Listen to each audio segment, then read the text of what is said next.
the reason why I'm creating this tutorial sort of like video session is I'm also using it to remind myself of C++ and also learn. I did C++ a few years ago, but it was just the basic foundational stuff. I didn't get into deeper details.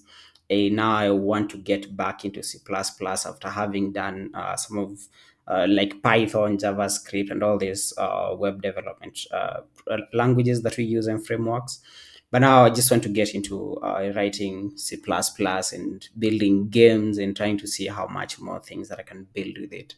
So that is why I'm starting with C++, and I'm using this series as a way for me to learn, and also for if there's anyone following, we can also be able to learn this together. Now, we're going to just quickly start with just setting up. So I'm using I'm using Ubuntu 22, but you can in terms of the setup, you can find the setup for C++ and downloading anything that you need in your machine. Just Googling online how to set it up. You can find resources like Programmese. It has a really cool setup that you can use to follow. But I'm going to just do this in the context of Ubuntu for the setup. But everything else that I'm going to do doesn't really matter the kind of language. I mean the operating system that we're going to use. So for you to set up C++ in a Ubuntu machine or in a machine like I've done here, the first thing that we're going to do is updating a package list. So we do this by just saying sudo apt update, and this is going to just it's going to update our package list. It's also a good practice that we do before installing any new packages in our Ubuntu machines. The next step from here is installing the build essential package that you're going to need for C++ programming. And the build essential package includes a GNU compiler collection, and this GNU compiler collection contains the GCC C++ compiler and also some other tools that you require for your C++ development. And for you to install the build essential package, all you need to do is just say sudo apt install, and you're going to just say build hyphen essential.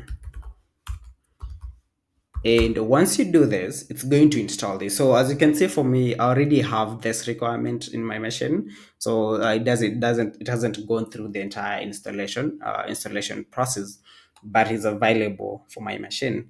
And once you've done this, the next thing you can do is just go ahead and check the version of G++ that you have in your machine. Again, G++ is the GNU C++ compiler. And so we can just check that. And how you do it, you say G++ hyphen version. And as you can see here, it has told me that I already have I have this installation set up. The next step that we can do, and this is like really optional, is installing an IDE that you're going to use. And there are multiple IDEs that you can use out there. For my case, I already have Visual Studio Code installed in my machine, but you can also use others that you can find out there for you to use.